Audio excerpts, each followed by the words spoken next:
I just got done watching the Potomac Housewives trailer for the new season. I'm still foaming at the mouth. Fendi, like the bag.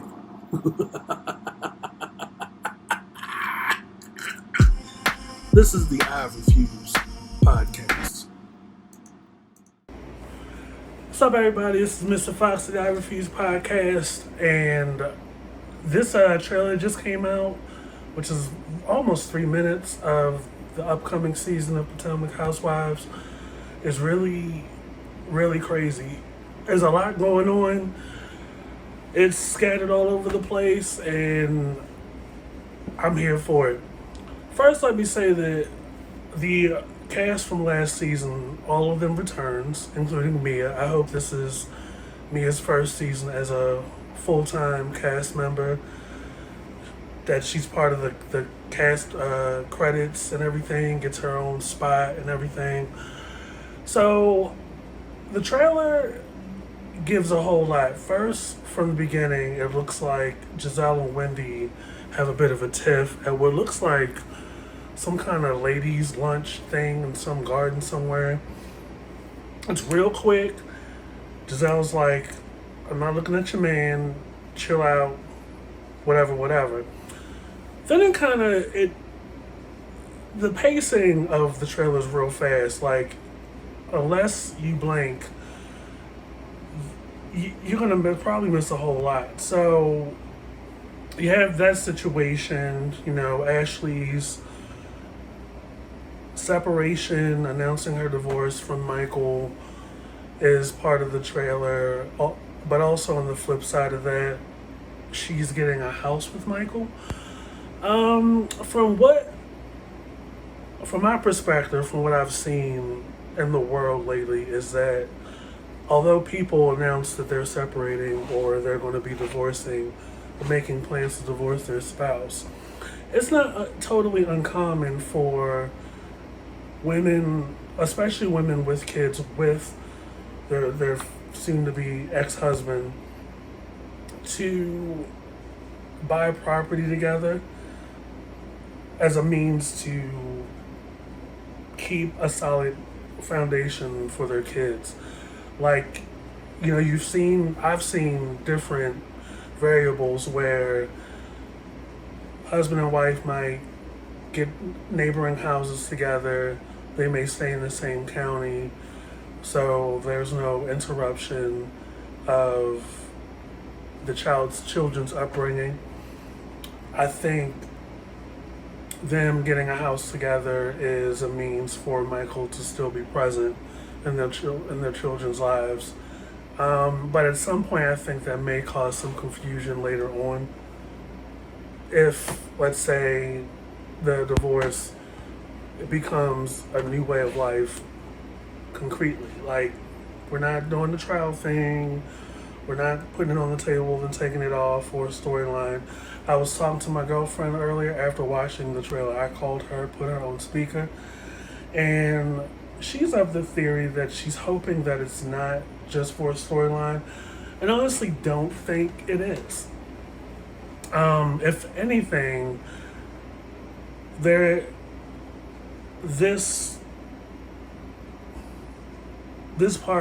being part of her storyline can open up the door for her to finally be more vulnerable and be more open as to how married life was. During the course of Ashley's run on the show, she has taken a lot of strays on Michael's behalf, especially over the butt grabbing incident, the convenient deletion or missing evidence, I guess, of the video when the suit was filed by the production person. She has taken a lot of heat, especially during Michael's indiscretion, where he claims that nothing happened, but bro, you're naked, it just doesn't look too good. Like, she's taking a lot of strays. So for me, I'm like, whether or not it's actually real, whether or not it's actually just for a storyline or whatever, that this new era for Ashley, separation, divorce, like, you have no reason really to be closed off to really protect Michael. I mean, you got everything you wanted from the arrangement, from the prenup, the postnup. Everything was definitely in your favor. And who's to say that Michael won't try to give chase or give pursuit to try to keep things cohesive, protect his interests? Who knows? But moving on, you know, Mia's cancer situation is going to be part of this season, and it looks like she'll be getting pushback from none other than Giselle. Looking at the trailer, I feel like Giselle's going to be the common denominator this season. You know, Candace at one point or another was the common denominator where she either starts something and escalates it, or she escalates something and still can't shut her fucking mouth. This season looks like Giselle's getting it from Wendy, Giselle's getting it from Mia, and Giselle may also be getting it from Candace. So you see in the trailer that Mia tells Giselle, which looks like it's at the same function that Wendy gets into it with Giselle over Jamal. Mia tells Giselle, fuck you. You think my cancer story is fake? Fuck you. I mean, for Giselle, it looks like the chickens are coming home to roost. Then, you know, the Robin and Jamal situation, the cycle continues. Like we've been saying for a while, that thing is never going to get off the ground to an actual wedding ceremony. But it looks like this season, her storyline this season with Juan is mention of a prenup, which doesn't look like it'll go over too well. It's very much giving me Candy and Tide teas, only with a lower tax bracket. No shade. Because at this point, what exactly do you have to lose outside of your Potomac money? I mean, it's not like you're one of the strongest characters on the show. You're not one of the strongest housewife characters. If anything, you're Giselle's sidekick. I mean, Reasonably Shady podcast is cute for a little yang around the house, but let's keep it all the way to buck. Like, we're coming up on, I believe, 7 seasons, or this could be the 8th season, 7th season of the show. Robin has done hats. Robin has flipped a house in PG County. Robin has moved a couple of times. Robin has, I think, even tried to do a She by Sheree type of adjacent thing. Robin has done photo shoots. Robin has done I'm just running out of things she can try to do. But this current season and the last season and maybe the last 2, it's like, will they or won't they? And it's like, y'all have done this before. Y'all did like therapy once in a while here and there. You talked about the man that took your money and dipped out, the tax issues, the bankruptcy, all of that. So now we're back on Robin and Juan being part of Robin's storyline. And now you're talking about a prenup, which I feel like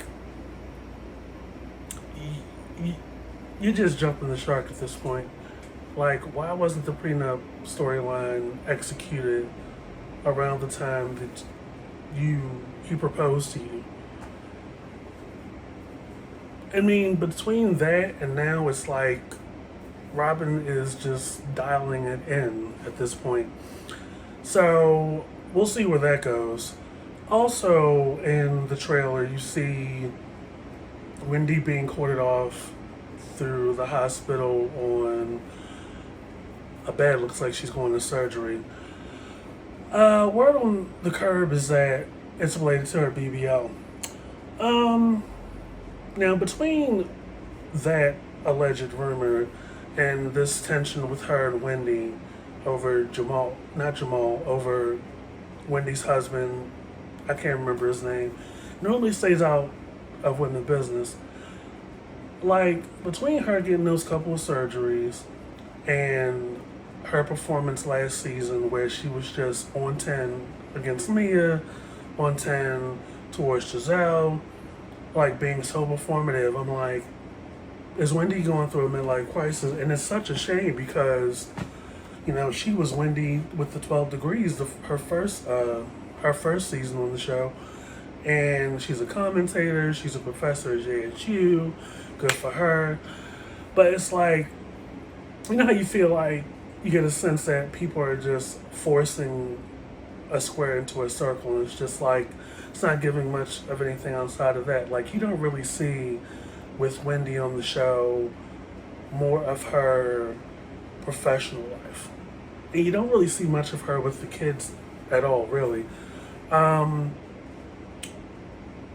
Instead, you got this manufactured, like, pressed like a Panera Panini to have a moment on the camera just out of nowhere, 0 to 100, going at Robin, going at Giselle.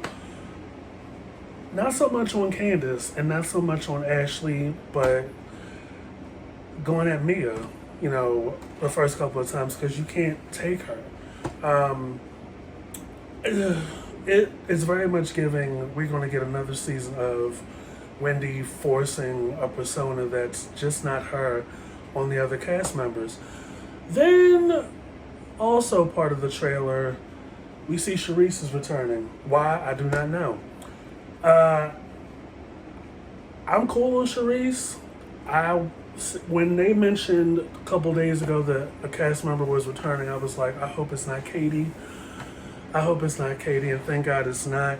I'd rather much take Charisse over Katie. But I honestly couldn't tell you what purpose Charisse serves. Because the last time we saw Charisse, it again was random because it's like you wasn't really giving us much when you were a full-time cast member, those first few seasons. We were like, okay, this entire time that you're on the show officially, your husband's not in the house. You're not giving us much by way of what your life is like and what you do or what you give. And at some point, you were relegated to being a friend to the Grand Dame. And you wasn't even really doing much with that. But the last time we saw you, you just happened to pop up and I think it was Ashley's house. I think it was a housewarming or a baby shower or something. And that was right around the time that, there was that rumor about Monique and who the father of her baby was. Was it the husband? Was it the, yoga instructor or a swimming instructor or a pool boy or something? And I'm like, all Charisse did was like walk in, do a little couple one-liners and dip. Still, not much of a contribution. But I feel like this upcoming season of Potomac Housewives, Charisse will do exactly that again, where she'll just come in, stir some things. But in the trailer, it looks like as soon as she pops up on the little softball field, the Grand Dame, Karen, exits stage left while she's coughing. And Robin had said something to Charisse to the effect of, she did that because you came up, and Charisse was like, I tend to have that effect on people. And I was like, sitting there, I was like, well, what beef do those two have? What beef do Karen and Charisse have that Karen's just not with it? But word on the curb, courtesy of my good girlfriend I was talking to earlier, was that for a while, Charisse had been dogging Karen. And I'm like, ooh, maybe she's coming back on the TV to stir the pot. I don't know. So Charisse is back. I don't know what capacity, probably friend of, which will be odd because she's not a friend to anybody, I think, except Candace, which is kind of toxic because that was on the heels of antagonizing Monique. So, also in the trailer, it's speculated that Chris is cheating on Candace. Chris Two-Tone Payne is allegedly cheating on Candace.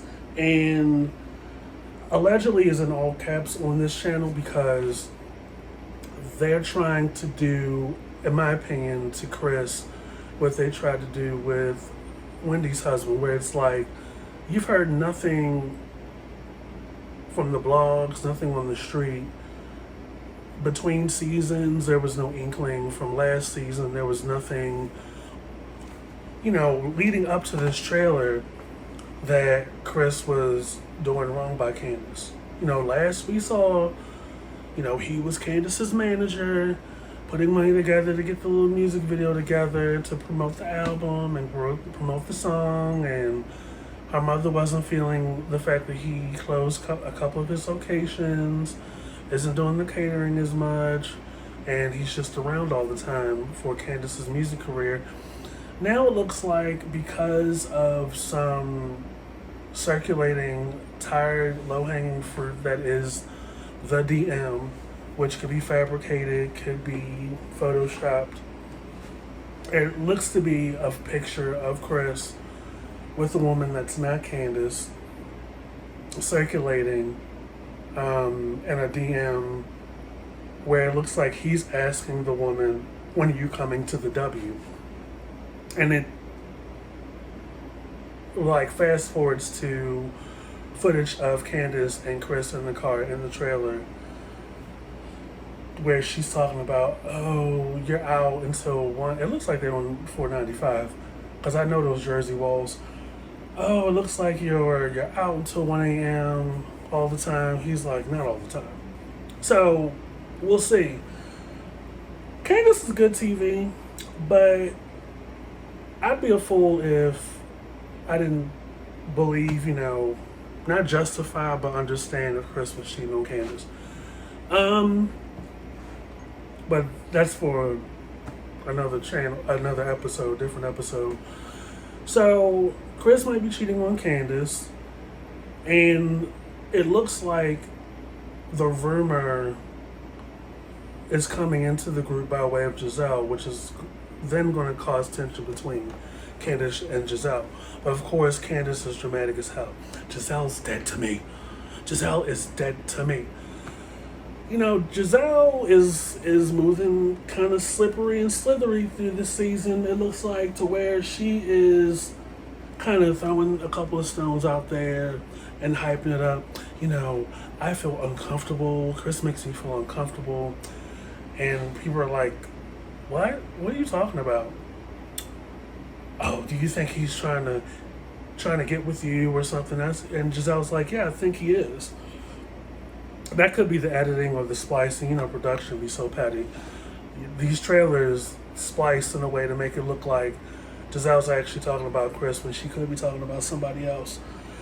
Potomac got it going on. I did not watch Atlanta Housewives this current season. From what I've seen, Mara was too pressed, either going back and forth with Kenya, which is tired, or trying to regurgitate a tired beef from one of her previous seasons when she wasn't a full-time cast member. It's just giving, I had so much hope for you, Marlo, as an official housewife. I was really rooting for you. We were all rooting for you. How dare you fuck this up? I have not watched a lick of Atlanta Housewives, and for the last 5 seasons of Potomac Housewives, they've been second to Atlanta Housewives. And I can tell you, Potomac is giving Atlanta Housewives a run for its money. And this upcoming season may actually best Atlanta. I'm not missing a single episode. And I'm glad to see Mia's back. I hope her cancer or... No, wait a minute. Yeah, I hope it was her... hope her cancer is not a big problem. Hopefully they caught it early, if that's what the stories if the stories are true. Um, it looks like in the trailer, it looks like Mia and Wendy get into it again, and Mia throws a drink in Wendy's face. Now, I was in the comments section. I tried to mind my African American business, but y'all in these comment sections, anytime y'all see a drink thrown on this show since Candace's anger problems, y'all like to say, oh, well, it's a double standard. The colorist. First of all, it's not how colorism works. Secondly, y'all need to research the history before y'all start sprinkling that word around on different situations like parsley for, your moments of fake, woke, conscious performance art that y'all do on social media. First of all, Candace has been the common denominator in all of her altercations. She may not always start it, but she definitely escalates it to a dangerous level to where she's throwing stuff. I don't know what it is with me and Wendy. Like, I don't feel there is any legitimate beef with any of the ladies, really. I mean, Candace is dramatic as hell. Wendy is pressed to have a moment. And Mia is just a vibe that they can't take. It is definitely in my wheelhouse. It's always in the back of my mind that the timing of Wendy getting her enhancements is parallel to Mia's presence around the other ladies. And the way Wendy has been acting since last season, since getting those enhancements, it's like, girl, have faith in your accomplishments that you don't need to compete. I don't know what Wendy said to me that caused me to throw the drink in her face, but best believe in my history of altercations, whether it's some I've been in or some I've witnessed in person or on TV, I kind of feel like Wendy earned that. Wendy popping off at the mouth, and it's like, girl, you educated. You will call the cops. You don't fight. Like, what are you doing? And Wendy has been on Mia since Mia's debut from Jump, and I'm like, what's the problem? So we'll see. Also, I'm glad to see that Ashley and Candace are actually bonding and having moments. I think in the back of Candace's mind, she is taking glee in the fact, this is part of the trailer, in the fact that Ashley is finally divorcing the crusty old man. And with that, I think we'll probably see more sisterly moments between Candace and Ashley this season, because it looks like Candace saw Ashley out with a hockey player in D.C. I was like, girl, get that Washington Wizard money. And I only know the name of the hockey team in Washington, D.C. because a good friend of mine is a stan. Has the jerseys, goes to the games, and that's a good look for Ashley. On the flip side of that, I just don't want it to go back to the tension they had before over Monique. Was it a good look for Ashley? Not 100%, but everybody saw that coming, and we know why, because you had the knife thrown it at Ashley. You got to take some accountability in your role in the fight. So it's funny, what will the season come out to be like? There's also talk that there's a rumor that Karen and Ray have lovers on the side, that Karen was on a regular basis going out of town to be with a lover. Now, mind you, so personally, I don't think it's out of the realm of possibilities because the age difference between Karen and Ray is roughly 15, 20 years. Ray is coming up on 80. Karen is coming up on 60.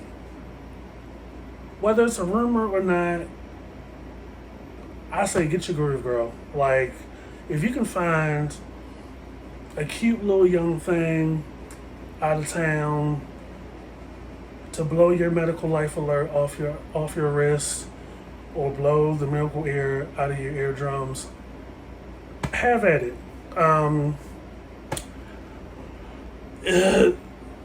Previous theories on previous seasons when it comes to Karen and Ray haven't necessarily stuck. Like, I think Giselle was trying to get this rumor started that she had some cheating truth, but that didn't really pan out the rest of that season. So, why not go for the gusto at this point? She gets to cussing at another girlfriend dinner outing and storms off. Energy level totally different than previous times. Usually when Karen is confronted with something, whether it's about the taxes, whether it's about them losing a house, any kind of rumor, Karen typically, usually laughs it off. This time she's cussing people out and storming out the room.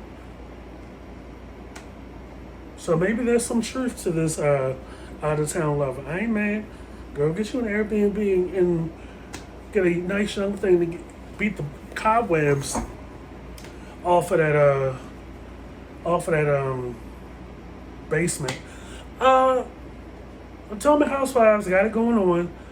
I will be watching every week, and I will be on the YouTubes on this channel doing reviews. Cause I ain't been this hyped for a reality show in a minute.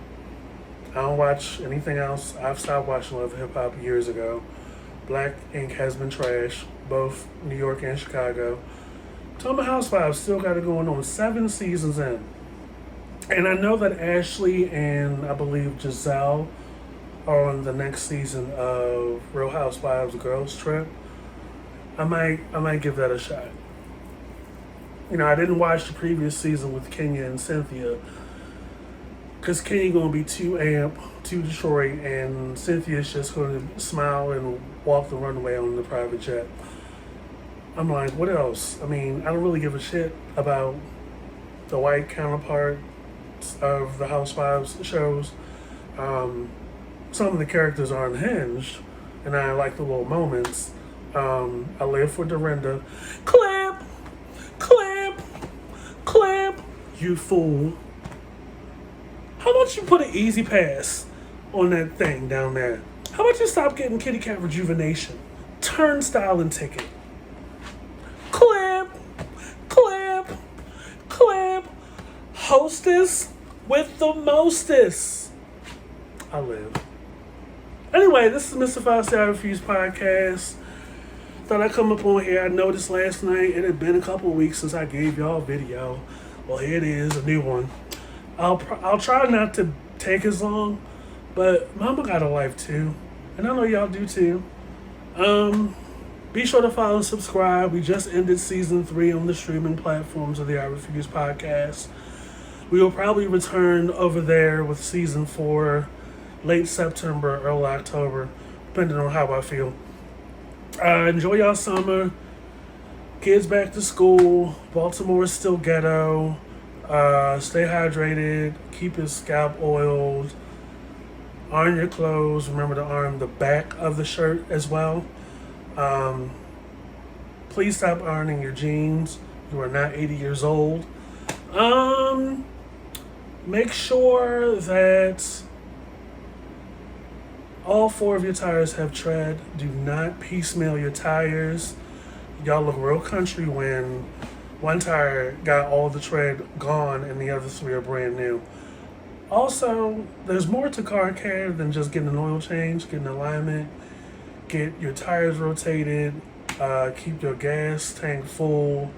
Uh, do your breaks every 6 months. And follow, subscribe to the I Refuse podcast wherever you see us. Wherever you hear this voice, and wherever you see this face, just know it's me, Mr. Fox. Take it easy.